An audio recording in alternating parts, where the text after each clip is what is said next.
Здравейте, прекрасни хора!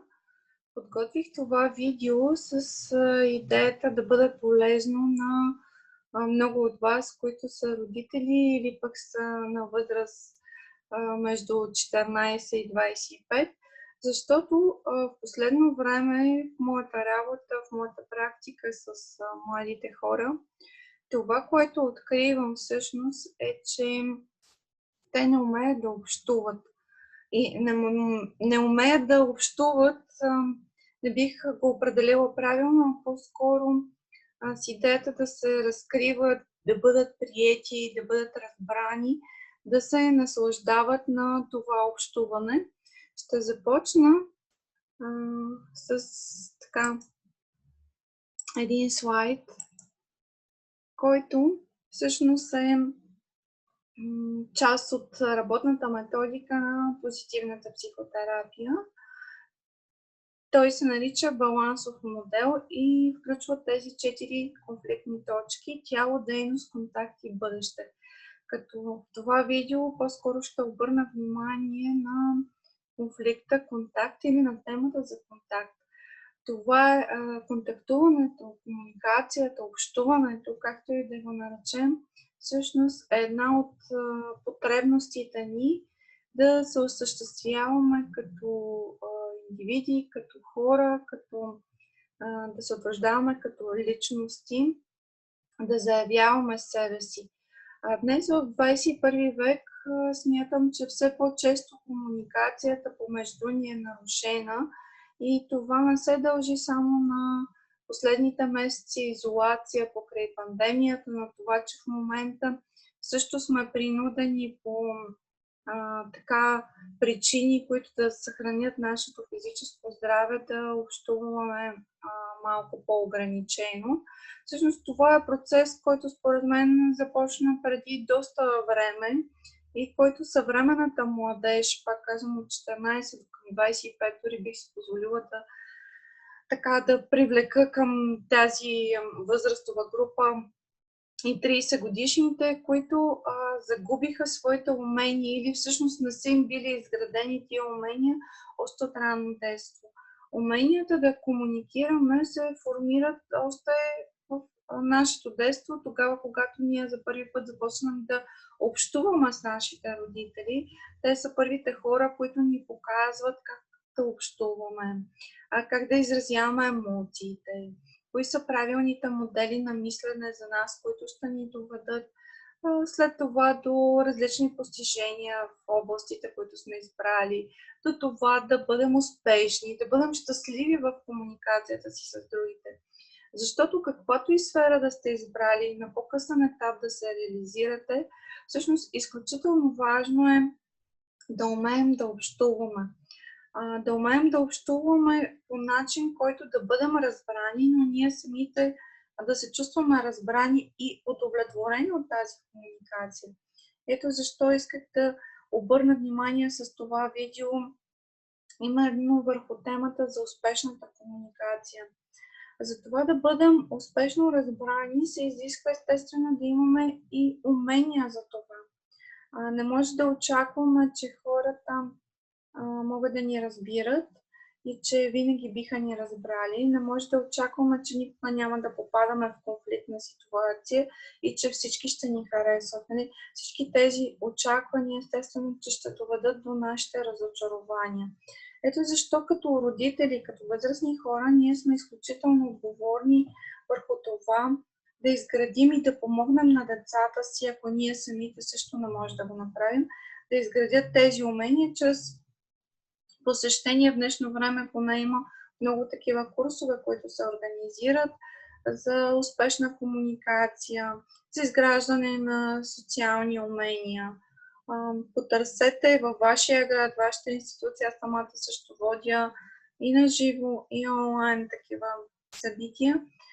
Потърсете го с идеята, че ще направите нещо добро за децата си.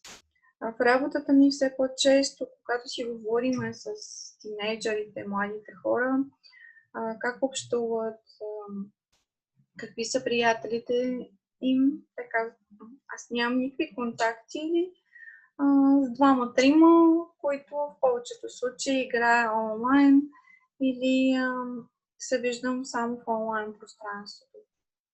Може би и вие като мен си давате сметка, че това изключително вреди на децата ни. Ние хората сме социални същества. И поради тази причина имаме нужда от общуване. Пак казвам, това е наша базова потребност и тогава, когато ние не я задоволим, оставаме много разочаровани, неудовлетворени. И всъщност това ни пречи да се реализираме в сфера, която сме избрали. Дори ако сме избрали на по-късен етап да учим някоя от специалностите, свързани с новите технологии, с програмиране, дизайн, всъщност, нали, необходимо е все пак да общуваме с хората от екипа ни там. Необходимо е да общуваме с клиенти, затова ако по-рано до тинейджърска възраст и така бих казала до към 20 годишна възраст не сме развили тези умения, след това каквато и професия да сме избрали, ще бъде много трудно. Какво бих препоръчала в няколко стъпки ние вкъщи сами да помогнем на нашите деца? Много е важно във възрастта от 2 до 7 годишна възраст да помогнете на своето дете да разбере и опознае емоциите. Можете да го направите под формата на игра, за да му помогнете вие да ги разпознава на първо място и на второ място да му дадете модел, чрез който той да ги освобождава. Може би вие имате такъв добър модел. Ако нямате, добре е да намерите модел, с който самото дете ще може по правилен начин да ги освобождава. Какъв е правилният начин? Ами правилният начин е тогава, когато не задържаме емоциите в себе си, ги освобождаваме навън. Естествено, когато не нараняваме самочувствието на другите хора, т.е. не ги обиждаме. Това означава правилен начин. Добре е да започнете да формирате навици в аз-комуникацията, да изразявате как се чувствате през вашите истински чувства, а не през обидата, че неговото поведение е довело до вашето разочарование или до това как се чувствате вие. Изключително важни са аз-посланията. Това е като втора стъпка. Като трета стъпка, за да може все пак нашите деца да бъдат успешни комуникатори, е изключително важно те да познават себе си, т.е. да имат собствена идентификация, която ще им помага съответно да имат и по-добро самочувствие, по-добра самооценка и да бъдат по-успешни комуникатори. Ако така се замислите, ще видите, че хората, които са най-успешни в комуникацията, всъщност те имат много добра самооценка и самочувствие и това ги прави много по-отворени и те са склонни много повече да контактуват с връстници, с хора, които са по-големи от тях, защото не се притесняват.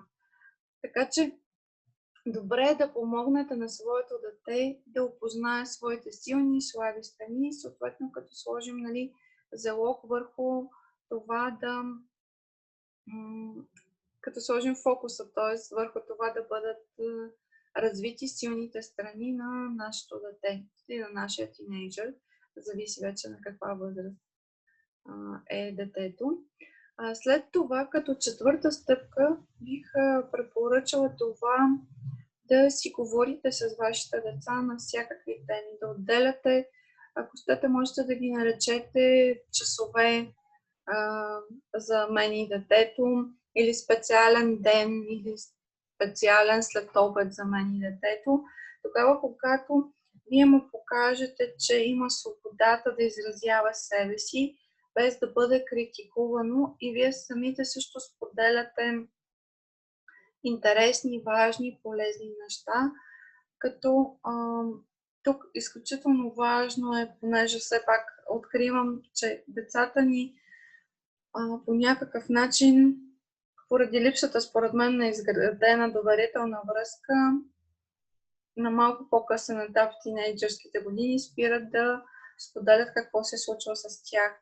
Или пък много по-отрано, в зависимост от това, ако авторитарният стил на възпитание е водещ, нашите деца, за да не бъдат критикувани, спират да говорят за нещата, които ги интересуват и какво мислят.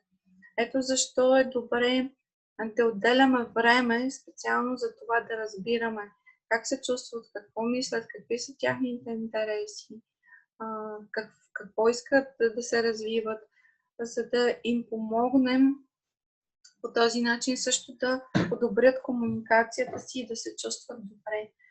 И като последна стъпка бих така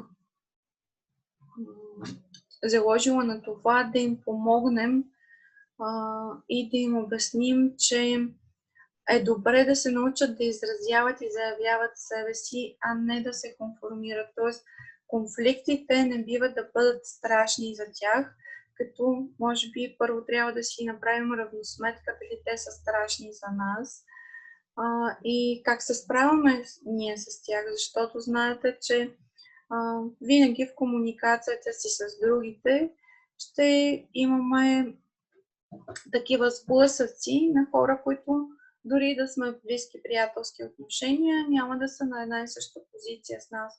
Това не означава, че ние непременно трябва да приемем тяхната позиция, или това не означава, че ние трябва да разрушим отношенията си с тях, просто защото в момента по даден въпрос, по даден проблем или казус не сме на една и съща позиция. Тоест конфликтите, така ще отправя посланието, конфликтите не са страшно нещо, напротив, те са възможност да се изразим, заявим и да намерим най-правилната посока в това да общуваме с другите. Надявам се с това видео все пак да съм ви дала някакви насоки. Възможно ще се радвам да следите канала ми по психология и да пишете тук в страницата ми, ако имате въпроси. До скоро!